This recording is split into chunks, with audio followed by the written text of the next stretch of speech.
and welcome everyone to Women's Health Tech Wednesdays. I am your host, Nina Joshi. Two quick announcements before we bring on our guest for today. The first is our April symposium coming up. Make sure that you use the link to grab your tickets for that event. And of course, as always, we have our HITLAB Innovators Summit coming up in May. Grab your tickets for this incredible in-person event.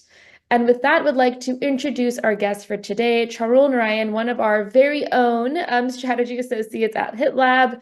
As you know, we love questions here at Women's Health Tech Wednesdays. So if you have any for Charul during the conversation, use the chat or the Q&A, and I'll make sure that we get to it. With that, thank you so much for being here today. I'm very excited to be here. Thank you, Nina. Yeah, absolutely. I feel like just as part of the HitLab fam, I'm sure that there are some folks that are maybe more familiar with your background, but for those that are new, would love if maybe a great place to start, Charles, is if you could just tell us a little bit more about just kind of your career journey that's led you to where you are right now. For sure. So I completed my master's of public health and health policy and management from Columbia University last May. Prior to that, I did my bachelor's of science from the University of Toronto. I'm Canadian. And then yeah, that's now I was actually able to do an internship, which led to my full-time position at HITLAB now. So that's a little bit about myself.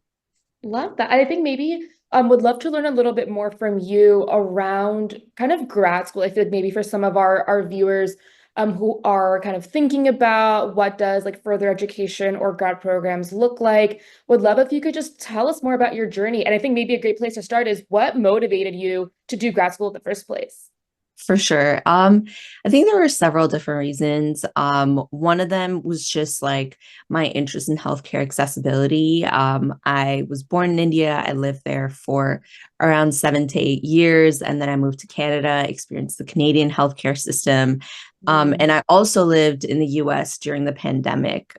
So got Mm. to experience the American healthcare system. And it was really interesting. I think there are a lot of great things about each of these healthcare systems, but at the same time, a lot of pain points. Really wanted to get an understanding of that.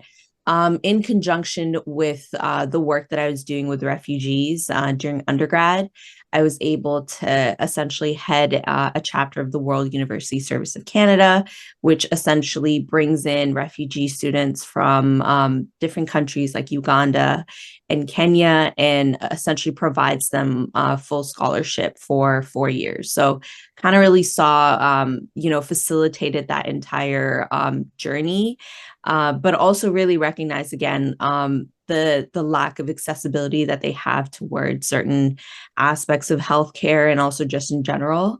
I think at the end of the day, there's a lot of systemic barriers that prevent equitable access to healthcare.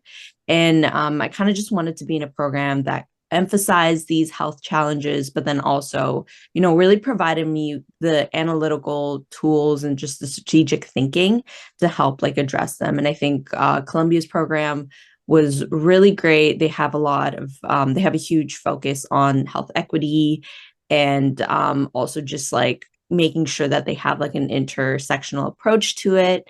And then I think just the fact that it's located in New York City it just lends itself to so many different experiences of so many different populations, and then that itself presents itself as a great opportunity to learn as much as possible. So yeah, that's kind of what led me to pursuing an MPH. That's great. And what you said earlier around having access or exposure to three different health systems, I think must have been so fascinating. And I'm sure you probably you leverage that knowledge just in the work that you're doing right now. So I think that's a very cool experience that you were able to see firsthand. Mhm. Um, I'm would love to learn a little bit more because I think when we think about grad school, there's kind of like you mentioned, maybe the academic rigor, the academic experience, but also all of the kind of other aspects, the community, the networking, all of that. So would love to learn a little bit more about any insights that you have. Maybe we can start with just like the academic experience. How would you kind of describe what that was like for you? Would love to learn a little bit more around how you felt that really was like this career trajectory for you. For sure. I think the professors are really what make a program amazing. And I think a lot of the professors that I had, especially within, I was in the health policy and management department. They just bring a wealth of experience, both theoretical and practical. I mean, obviously, a lot of them do research, but they also come from within the industry, and that it presents so much like practical experience and knowledge that is super important. Just because, I mean, I took classes where I was able to really work with organizations in New York City in the first place to kind of establish, the best healthcare marketing, or, conversely, got to talk to people that have like actual experience advocating for groups and like have experience lobbying.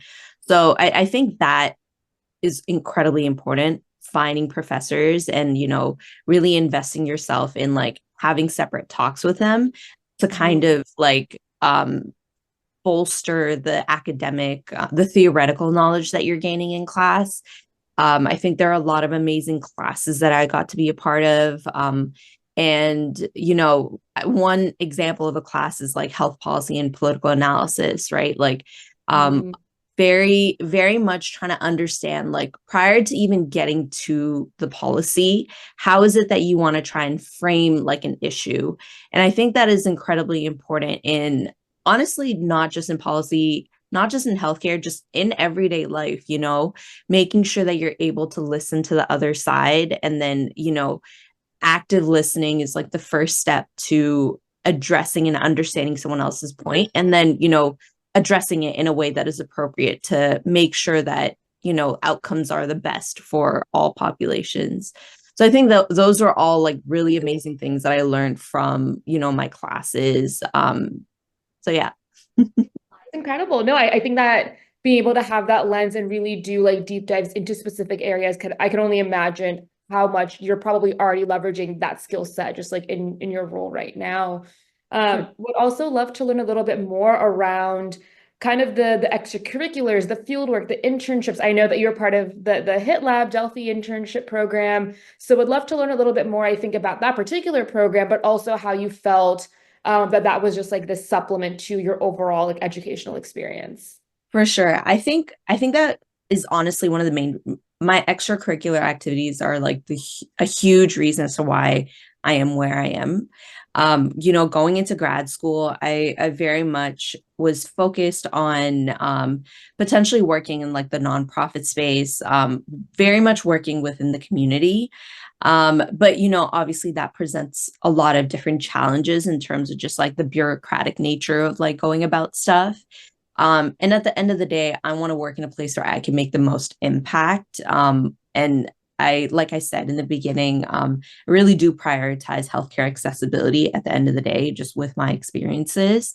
So, going into grad school, in addition to like all the courses that I was taking, I really wanted to immerse myself in the communities that lie at Columbia, but also the greater New York, you know, area, I guess.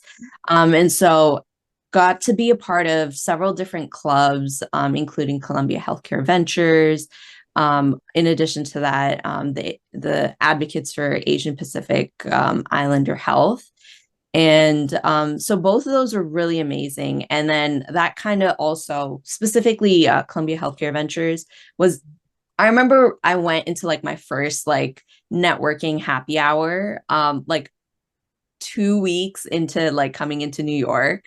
It was my first time ever doing something like this. But I think it really like opened my eyes to the world of, working at the intersection of business and healthcare, and just value that brings in terms of the healthcare system, but also, at the end of the day, there are several different ways of increasing accessibility. And this is this is a huge aspect of the American healthcare system. So I think I was really able to be like, oh, wow, I didn't even know this existed. But because of the fact that I'm really putting myself out there and like, really leveraging all these different extracurricular opportunities to really get an understanding of like the lay of the land, like what's really out there. that's kind of like what led me to my current position. I mean, I heard about HITLAB through a lot of just honestly, it was a summit. I thought it was Oh, nice. incredibly interesting. And I remember I reached out to Jerry and Stan, and from there, kind of like was able to immerse myself into the hit lab culture. And yeah, it's been really, really amazing. The Delphi internship was phenomenal. Again, really got to supplement my theoretical understanding with just like the practical aspect of working with different stakeholders in like the ecosystem. And I think that is also something that's super, super important. But we can definitely talk about that for a long time. So I'll stop talking for now. That's no, that's all so helpful. And I think it just helps to kind of like really show just what a, like a well-rounded experience that you got kind of through the program and in some ways beyond.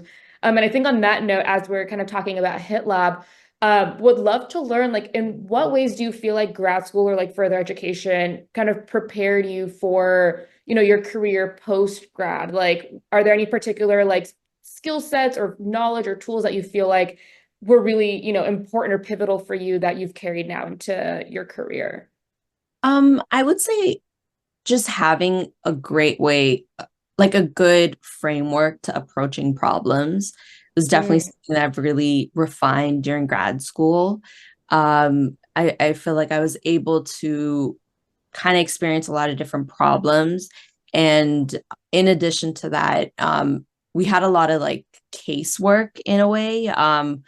Or I guess role play exercises where you had to like pretend to be a specific stakeholder, and then there were like other individuals that had to like figure out like, okay, what does the stakeholder want, what are their pain points, things like that. I think those are all incredibly translatable skills that I use on an everyday basis. Just this understanding of like, okay, how is it that you want to approach a problem, how do you want to break it down, and then from there, even just having like the research capabilities to be able to do that, and the analytical thinking to kind of like trudge your way through like all the wealth of information that's out there.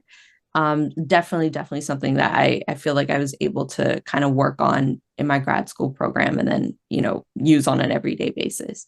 Also, communication skills at the end of mm, the day, like I feel like I really prioritize talking to several different people, whether it was like my peers, professors, organizations, things, all of that stuff. So I was really able to kind of translate all of that experience into my current position.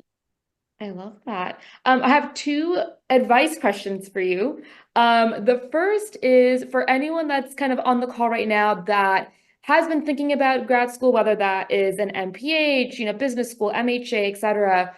What advice would you give to anyone that is kind of interested in grad school or in further education?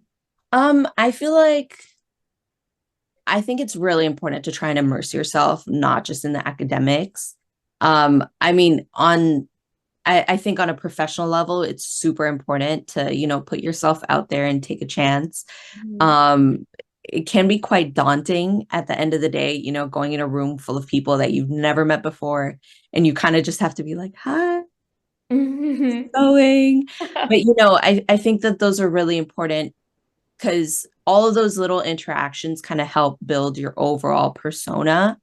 And then also just like on a personal level, immersing yourself in extracurriculars, I greatly believe is critical in like finding overall balance when you're a student. I think it's Mhm. very easy to kind of pigeonhole yourself into just studying and like, thinking about your grades. And that's incredibly important. But, you know, being at the library 24/7 is not necessarily going to be the most translatable, especially in grad school, to like creating a network of individuals, whether Right. you want to work or whether you want to work like on the business side of things or the healthcare side of things or just in general, like creating networks is incredibly important. And I think putting yourself out there is kind of like a byproduct of immersing yourself in extracurricular activities. Totally. No, I love that. I think that's also really, really important and can kind of framing, really like leveraging the opportunity and the environment that you're in to just learn and soak up as much as possible. And Exactly. sometimes that's from school and classes, and sometimes that's just from these types of extracurricular events and activities. No, I think that's super helpful. And I think my next question for you is, I mean, I would imagine that you're probably looking at a couple of programs before kind of deciding that Columbia, that the MPH program there was kind of the most aligned with your career and kind of what you were looking to do. For, folks that are kind of going through the process right now where they're, making the decision, I do want to go to grad school, but sifting through all of the options, what were some of the things that were really important to you that you knew you needed in a program that helped kind of narrow down the options and ultimately pick, Columbia?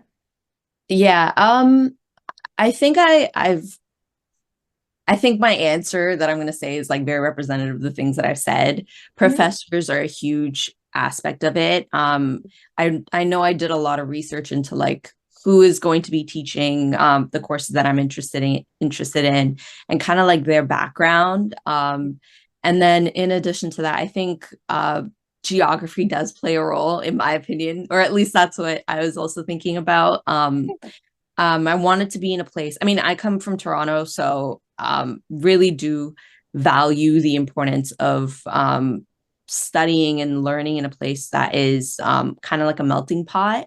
Yeah. So New York definitely is that. I think when you're able to, especially in healthcare, when you're able to work in environments where there are people from diverse backgrounds, you're really able to understand the nuances of situations and like the pain points that different groups of people have, because healthcare is obviously universal, but these issues are not, and certain groups are more likely to present like certain healthcare condition or health conditions versus like other groups.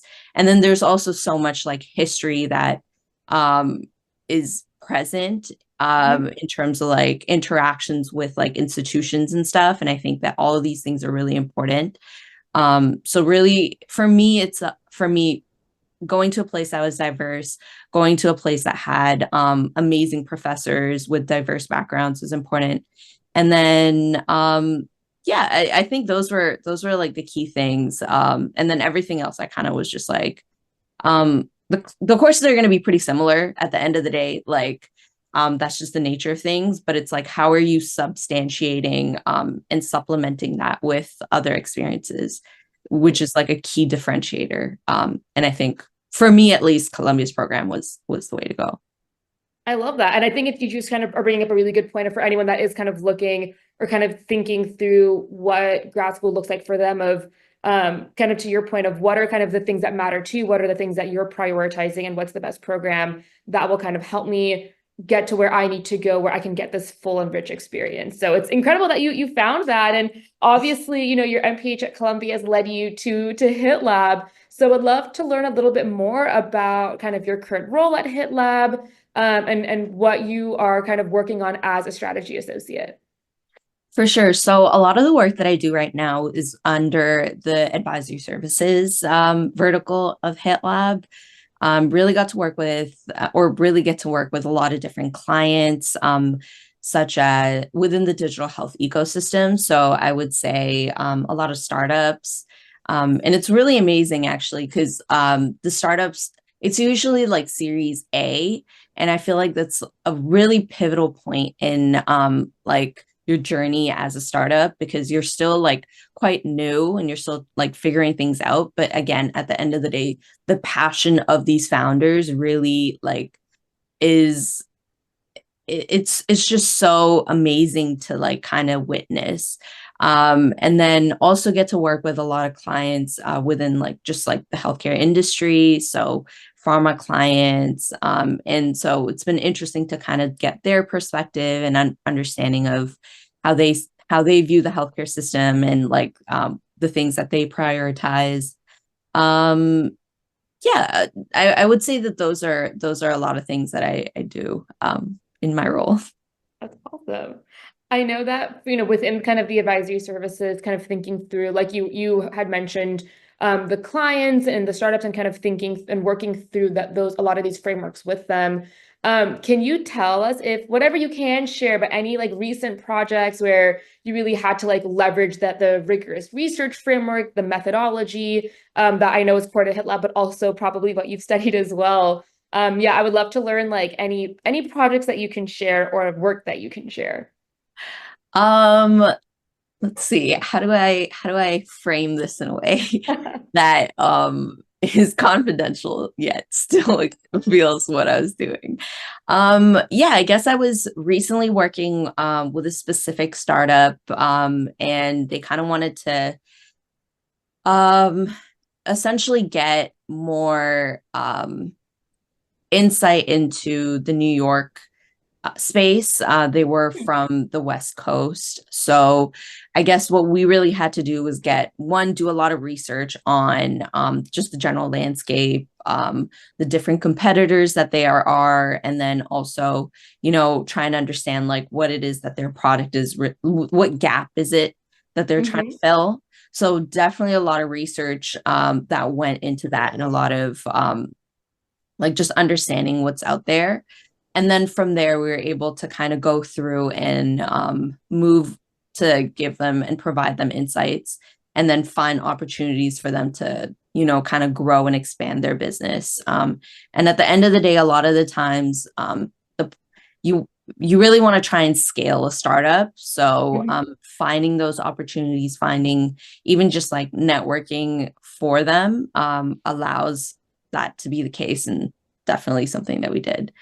Cool. Yeah.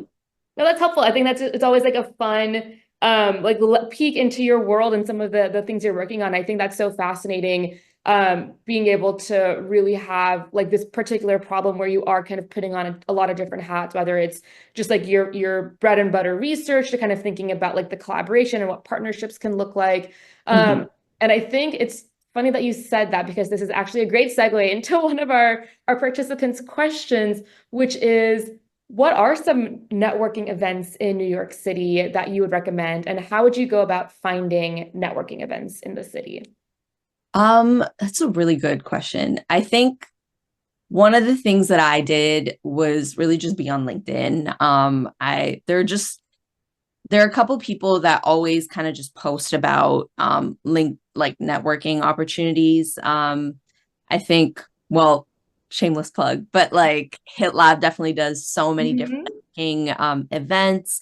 The summit is a great example of like meeting a lot of people and then from there meeting more people. And I think at the end of the day, what you want to do is um, build a network where you're able to kind of um, learn from like their experiences. And I think LinkedIn is an amazing platform where, it allows for that dissemination of knowledge. And from there, you're honestly like what I did was followed a couple people and then they usually reposted or liked stuff. So then from there, I kind of found more people and then went about it from there. There's also, I would say, I think there's an app called Luma. So definitely leverage that because that app is like a great way to find certain events that are happening in the city in terms of like happy hours. I guess that in and of itself is a topic. Go to like as many happy hours as you can and they'll be there for like several different types of stakeholders within the healthcare system, right? Like you'll have happy hours for like founders, investors, just like people within the healthcare space, payers, providers, all of that. So I guess if you go to those types of events, you meet more people. And then again, you're physically building out like that relationship, but then also leveraging like LinkedIn and like other social media platforms to kind of bolster it and then find even more opportunities. So I hope that helps. Yes, no, 100%. And I like what you were saying about the power of like not just who you know, but who you know who may know other people that you can also then have for exposure to. So I think building almost like that web is a great place to Yeah. start. Yeah. I always like to ask the question like, oh, it was great talking to you. Like, do you think there's any other individual within like whatever topic it is that I'm talking about, like who you recommend I talk to or connect with? Love that. So again, very much that spider web, like, okay, how can I launch off and like, and I think Totally. you just want to try and gain as many perspectives. That's the way that I look at it. Everyone comes with their own perspective, and I'm just trying to be like a sponge and like learn about all of that. I love, and that's a hot tip too. It's a great tip for any kind of networking scenario to ask that question. So I'm definitely I remember that. I'm gonna use that, and it's because of you. So I love it. I know we're so close to time, so I want to end with, I think, one kind of last question, which is, I mean, you are so immersed in the space, just being in a very diverse environment with kind of the work that you're doing at HITLAB, but also beyond with networking and all of these other things. For you, how are you staying informed on just all of the emerging trends and innovations kind of in the broader healthcare landscapes? Are there any books, podcasts, articles, people that you go to for this type of information? I try and subscribe to like newsletters. I know HitLab has a newsletter, and really try and leverage that to kind of stay on top of all the emerging trends. There's, I think, Fierce Healthcare also has newsletters, so you can kind of just go through and see like the field that you're interested in. There are newsletters for like biotech. There's newsletters for pharma, newsletters for general startups and like investing and things like that. So I would definitely recommend leveraging newsletters as a way to, as a way to find out and grow like your information source. I love that. And I think you bring up a good point too about newsletters, about how a lot of them do tend to be very like they can be as local as you want them to be. So I think that's like a great way to get very specific, like community oriented information. So don't knock Exactly. newsletters. There's a lot. Yeah. I love that. Well, thank you so much for taking the time to chat with us today, Charul. I feel like it was such a fun conversation. Definitely have a lot of great networking tidbits now under my belt. So I really enjoyed our just time to connect and chat. Yep. Same here, Nina. Thank you, Charul. Make sure that you join us next time for our next Women's Health Tech Wednesdays. Wanted to give a quick shout out to our sponsors, as well as one last huge thank you to our guest, Charul. And we will see you all next week. Bye, everyone.